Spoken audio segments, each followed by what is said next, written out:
눈을 보면 그 사람을 알 수 있다고 하는 것은 의사소통 과정에서 음성 이외의 거의 모든 정보가 눈을 통해 들어오고 또 눈으로 전달되기 때문 아닐까요? 맞아요. 눈은 우리가 불편함 없이 생활할 수 있도록 하는데 큰 역할을 하죠. 눈은 태아 때 뇌의 일부분이 떨어져 나와 만들어졌죠. 그리고 어느 감각기관보다도 사고와 감정을 담당하는 뇌와 가까이 위치해 있죠. 안구의 부피는 5.5ml에 직경 24mm 정도로 작은 공 크기밖에 안 되지만 고정밀 기계보다 더 정교하게 움직이죠. 눈은 여러 단계를 거쳐 정확한 시각 정보를 뇌에 전달하는데요. 먼저 그 구조를 알아야 이해하기 좀 더 쉽겠네요. 먼저 안구 앞쪽 표면에 있는 각막과 수정체 사이에 위치한 홍채는 빛이 동공을 통해 들어가는 양을 조절하죠. 안구의 모양을 유지하는 유리체, 빛을 모아주는 수정체, 그리고 그 빛에 대한 정보를 망막을 통해 뇌에 전달한다고 해요. 이러한 구조를 가진 눈은 카메라와 비교할 수 있어요. 사람 눈에 있는 수정체는 카메라 렌즈처럼 물체에서 반사된 빛을 굴절시켜 눈 안쪽 망막에 영상을 비춰주게 되죠. 이때 망막의 시각세포들이 발생시키는 전기신호가 시각신경을 통해 대뇌의 뒤통수엽에 전해지면 물체의 모습을 재구성해 우리가 물체를 인식하게 되는 거죠. 그렇다면 우리는 어느 정도까지 볼 수 있을까요? 건강한 일반인의 평균 시력은 1.2에서 1.5 정도 된다고 해요. 기본적으로 1km 떨어진 거리에서 촛불의 1000분의 1밖에 안 되는 빛을 감지하고 무려 1만 7천 가지의 색을 구분할 수 있을 정도죠. 하지만 이를 뛰어넘는 사람들도 있다고 해요. 태국 모겐족은 무려 9.0, 티베트 유목민은 5.0, 몽골 유목민은 4.0의 시력을 갖고 있다죠. 이 세 민족 모두 드넓은 초원에서 생활하며 늘 멀리 보는데 익숙했기 때문이에요.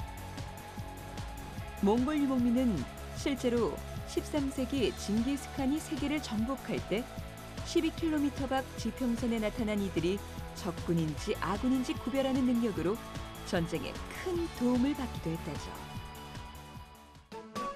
하지만 이러한 인간의 시력도 동물들을 넘어서진 못한다고 해요.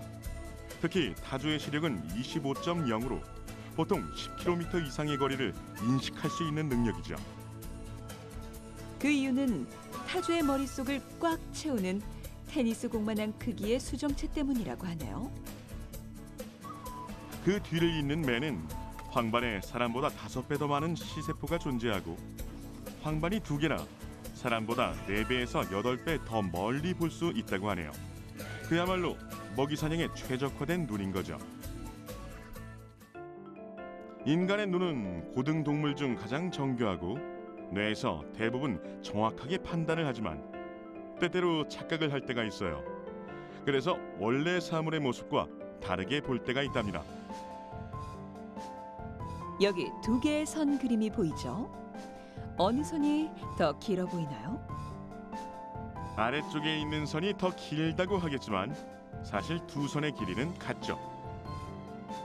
그리고 네모 상자 안에 있는 동그라미 그림에서도 왼쪽에 있는 동그라미가 더 커 보이지만 실제로 두 동그라미의 크기는 같은 거예요.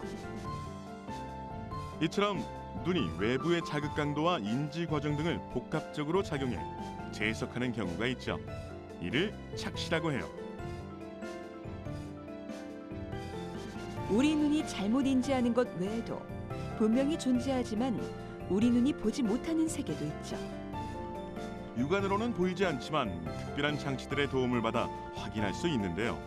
그중 하나가 바로 현미경이죠. 우리가 일반적으로 눈은 한 미리 단위 볼 수 있는 작은 영역이 광학현미경은 마이크론 단위거든요. 근데 전자현미경은 이제 나노메타 사이즈 10나노메타, 5나노메타, 1나노메타, 0.12나노메타까지 볼 수 있는 현미경이 종류별로 있어요. 전자현미경은 시료를 투과한 전자빔을 전자렌즈로 확대하여 형상을 투영하는 것이죠. 이런 전자현미경을 통해 보여지는 사물은 기존에 우리가 눈으로 보던 것과는 또 다른 모습을 보여주고 있어요. 우리의 눈만으론 볼 수 없었던 세상이죠. 이렇게 보니 시각은 인간의 능력을 최대로 끌어올려주는 감각임은 분명한 것 같아요. 하지만 동시에 우리가 가진 그 능력에는 분명한 한계가 있음을 기억해야겠죠.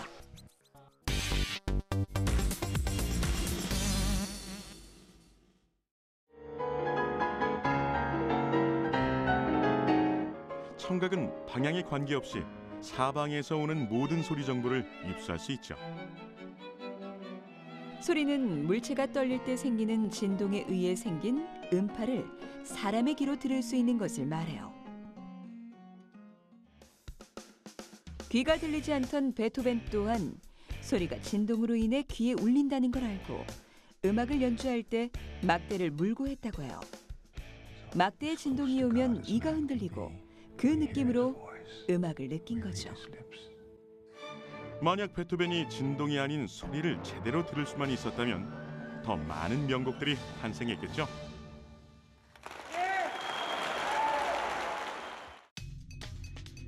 공기를 타고 전해진 소리가 귓바퀴에 모여서 귓속에 있는 고막에 도착하면 고막을 떨리게 해요. 고막의 떨림은 망치뼈, 무릎뼈, 등자뼈를 지나 달팽이관에 도착하죠. 그러면 달팽이관 속의 림프액이 흔들리면서 가늠털인 섬모도 흔들려요. 섬모의 움직임으로 생긴 청각 자극이 청각신경을 따라 뇌에 전달되면 뇌가 무슨 소리인지 알아내는 거죠. 이런 청각도 나이가 들면서 점점 변화가 생기게 되죠. 청력의 감소는 30대부터 시작되지만 말하는 소리가 실제로 잘 들리지 않는다는 것을 느끼는 나이는 40에서 60세 정도라고 해요. 노화로 인한 청각 저하는 신경세포 수와 기능 감소 때문인데 일반적으로 저음의 청음 능력은 비교적 잘 유지되지만 고음에 대한 청음 능력이 떨어지게 되는 거죠. 나이로 인한 청력 감소 외에도 현대 사회에는 시끄러운 소음 환경으로 인한 소음성 난청을 겪는 이들도 많다고 해요.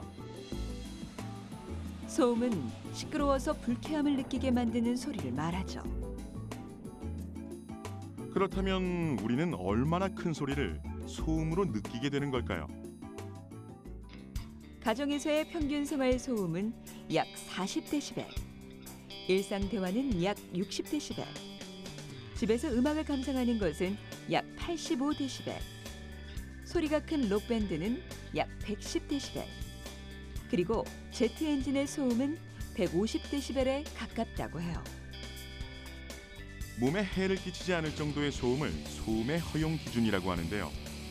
소음의 허용 기준은 지역에 따라 다르지만 낮 동안에는 50에서 70데시벨이고 밤에는 40에서 58데시벨 정도예요.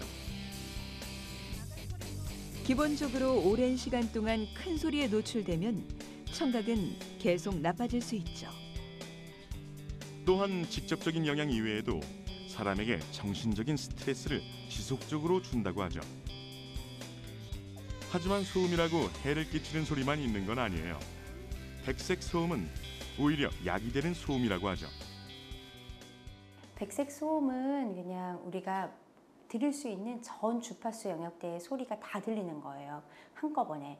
신호가 있는 신호음도 아니고 그리고 다른 어떤 기분 나쁘게 하는 기분 나쁜 소음도 아니기 때문에 특별하게 뇌에서 어떤 자극 신호를 받아들이는 반응들로 잘 나타나지가 않습니다. 그래서 백색 소음이 어떻게 보면은 좋은 소리라고 생각할 수도 있는 건 거죠.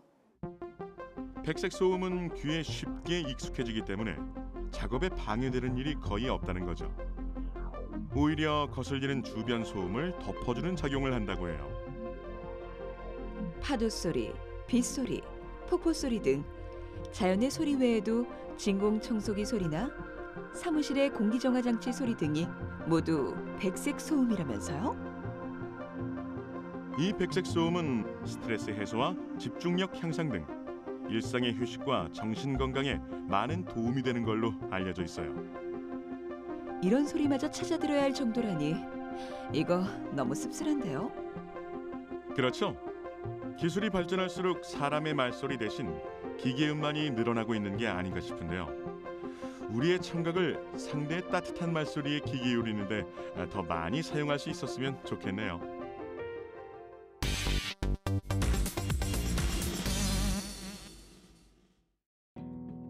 사람이 느끼는 오감 중 가장 삶을 즐겁게 하는 것이 미각이 아닐까요?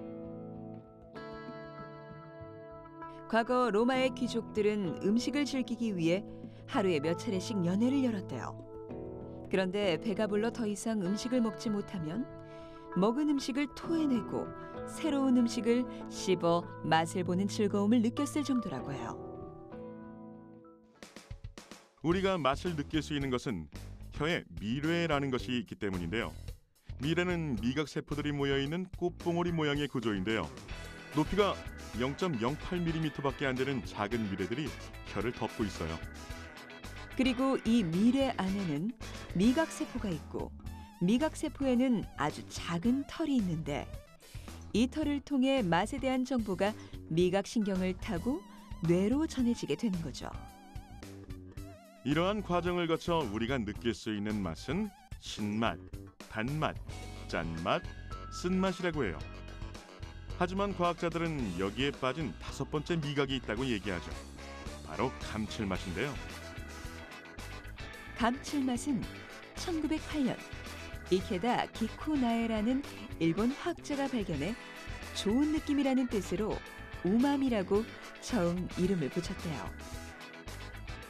그리고 일본의 한 회사가 1909년에 감칠맛을 일으키는 물질에 대한 특허를 획득한 후 각종 조미료 제조에 이용하여 막대한 수입을 올렸다고 해요. 감칠맛을 일으키는 물질의 성분을 분석한 결과 아미노산의 하나인 글루탐산에 나트륨이 한 개 붙은 글루탐산 나트륨임이 밝혀졌고 이 물질이 바로 오늘날 널리 알려진 MSG인 거죠. 그렇게 감칠맛까지 5가지 맛이 우리가 느끼는 맛은 아닌 것 같은데 떫은 맛과 매운맛이 빠졌잖아요. 떫은 맛과 매운맛은 정확하게는 미각으로 느끼는 맛이 아니라고 해요. 덜 익은 과일이나 차에서 나는 떫은 맛은 혀에 있는 부드럽고 끈끈한 막이 오그라들면서 느껴지는 감각으로 미각이 아니라 피부 감각의 일종인 앞각에 속한다는 거죠. 매운맛은 구강 점막을 자극할 때 느끼는 타는 듯한 감각으로 통각과 온도 감각이 복합된 피부 감각에 속하고요. 음식의 맛을 느끼는 게 결코 간단한 일이 아니었네요. 미각이란 건 굉장히 복잡하네요. 그런데 사실 맛을 보는 것이 온전히 미각으로만 가능한 일은 아니라고 해요. 바로 후각과의 협공이 있어야 한다는 건데요. 그래서 코에 이상이 생기면 맛을 구별하는 것이 어려워지는 거군요. 감기에 걸렸을 때 음식 맛이 잘 느껴지지 않는 것이 바로 이런 이치고요. 근데 구체적으로 어떻게 미각과 후각이 연결되어 있는 거죠? 풍미라는 자극은 음식을 씹을 때 입에서 코로 역행하는 미세한 공기의 흐름을 통해 코에서 인지되는 일종의 후각과 관련된 부분으로서 음식의 깊은 맛을 느끼게 해주는 부분이라 할 수 있겠으며, 코를 막을 때 이런 풍미를 느끼는 것을 방해하기 때문에 음식 맛을 제대로 느낄 수 없다고 보시면 되겠습니다.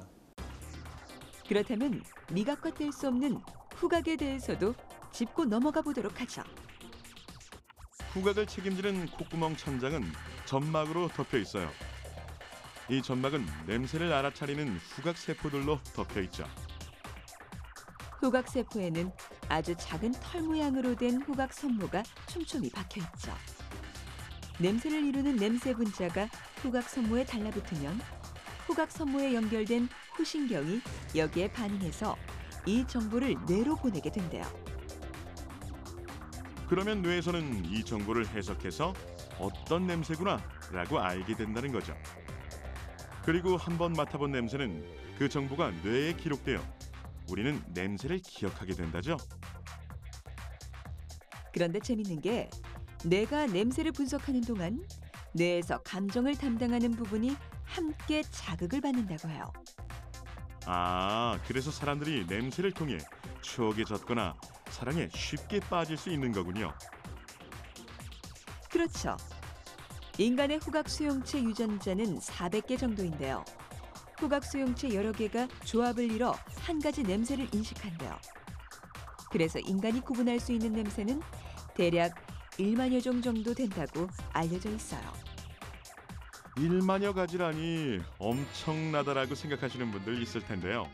하지만 한 조사 결과에 따르면 후각이 뛰어나기로 유명한 동물인 개는 후각 수용체 유전자가 800여 개로 인간의 2배에 이른대요.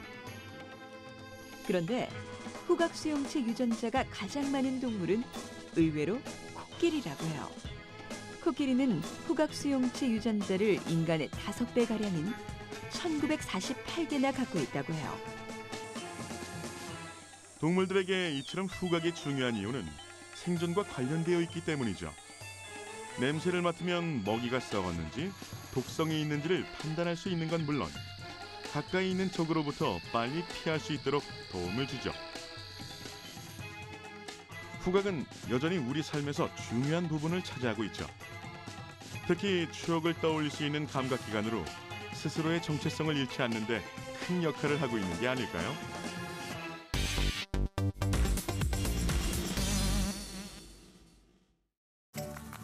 오감 중 마지막 감각인 촉각은 인간의 일생에서 가장 먼저 나타나는 감각이죠. 태아가 엄마 뱃속의 따뜻한 기운을 느낄 수 있는 것도 바로 촉각 때문인 거죠. 촉각을 느끼는 사람 피부의 총 면적은 어른의 경우 약 1.6제곱미터로 거의 조그만 방 하나 크기죠. 또 두께는 부위에 따라서 다르지만 대략 1.5에서 2mm 정도라고 해요. 이 작은 조직을 통해 감각을 느낀다니 정말 대단하네요.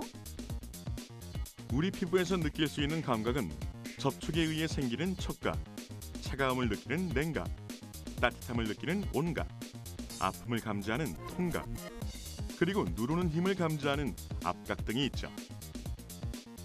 이러한 감각들은 각각의 자극을 받아들이는 수용기가 따로 있는데 온각은 루피니 소체, 촉각은 크라우제 소체, 압각은 파치니 소체, 냉각은 마이스너 소체가 담당한다고 해요. 이러한 감각기들은 몸의 부위에 따라 분포하는 밀도가 다른데요. 그로 인해 어떤 곳은 통증을 잘 느끼는가 하면 어떤 곳은 온도나 촉감을 더 잘 느끼게 되는 거죠. 촉각은 진화적으로 아주 오래된 감각이라고 해요. 단순한 단세포 생물조차도 촉각을 가지고 있잖아요. 단세포 생물에 무언가를 갖다 대면 밀어내는 반응을 보이잖아요. 그게 촉각 때문인 거죠. 단세포 생물뿐 아니라 식물들도 인간보다 더 민감한 촉각을 가지고 있다고 해요. 누군가의 손길이 닿을 때 식물이 그 촉감을 느끼고 누군가 만지고 있다는 사실을 안다는 거죠. 가장 흔하게 알려진 식물로는 신경초라 불리는 미모사가 있죠. 이 식물은 살짝 건드리거나 바람이 스치기만 해도 움츠러들잖아요. 가시밭 같은 식물은 감촉을 느끼는 데 있어서 인간보다 10배는 더 민감하다고 해요. 가시밭 덩굴은 무게가 0.25g밖에 되지 않는 끈을 느끼고 몸을 감는다고 해요. 그리고 독고말이라는 식물은 약간의 건드림만으로도 스트레스를 받아 말라 죽는다고 하더라고요. 생명을 가진 존재가 주변 환경에 반응하는 촉각은 마치 스스로 살아있음을 입증해주는 감각 같지 않아요? 하지만 첨단 기술을 통해 이러한 촉각이 더 이상 생명의 유무와는 상관없게 됐어요. 피부처럼 압력을 감지해 신경계에 신호를 보낼 수 있는 인공 피부가 바로 그것이죠. 여러 센서층으로 구성돼 있어 온도와 습도는 물론 촉감까지 느낄 수 있다고 해요. 인공 피부가 다가 아니에요. 촉각 로봇도 등장했잖아요. 촉각 로봇은 사람의 손처럼 거칠기, 마찰력, 온도, 강도 등 다양한 정보를 얻어 어떤 물건인지 구별해낸다고 해요. 사람 지문을 닮은 돌기로 미세한 진동을 감지해 사물의 거칠기를 판단할 수도 있대요. 또 힘 센서가 내장돼 있어서 수평과 수직 방향의 힘을 동시에 측정해 마찰력과 강도를 계산해낸다고 해요. 촉각 센서 바깥쪽에서 온도를 감지한 로봇은 온도 센서로 열 전도를 측정해 사물의 성질을 파악한다니 인간 못지 않죠? 민감한 촉각을 가진 식물이든 첨단 기술이 만들어낸 촉각 로봇이든 인간이 전하는 그 따뜻한 만큼은 오로지 인간만이 느낄 수 있지 않을까요? 엉뚱한 궁금증이 지식이 되는 시간. 과학의 발견. 엉뚱한 질문, 유쾌한 상상. 오늘의 질문. 멈춰버린 키를 더 크게 할 수 있는 방법이 있다? 키를 더 키울 수만 있다면 뭐든 할 수 있다는 우리의 유캐 씨. 드디어 그 방법을 찾았군요. 하루 10분 팔굽혀펴기 운동으로 키를 키우고 있다는 고수 발견. 부푼 기대를 안고 영상 속 주인공을 찾았는데요. 비법 전수전. 유캐 씨의 키는 182.2cm. 과연 팔굽혀펴기만으로 키가 커질 수 있을까요? 운동의 기본은 올바른 자세. 양손은 어깨 넓이보다 넓게, 손가락은 바깥쪽을 향하게 하고요. 두 다리는 골반 넓이로 벌려주세요. 턱을 살짝 당긴 상태에서 척추를 곧게 펴줍니다. 운동은 자세만큼 호흡도 중요하죠? 숨을 들이마시면서 가슴이 바닥에 닿을 때까지 내렸다가 숨을 참은 상태로 올라와서 마지막에 후 하고 내쉬는 거예요. 키를 키우겠다는 일념으로 모든 에너지를 쏟는 우리의 유캐 씨. 이러다 키다리 아저씨 되는 거 아니에요? 과연 유캐 씨는 키가 커졌을까요? 정말 너무 궁금하다.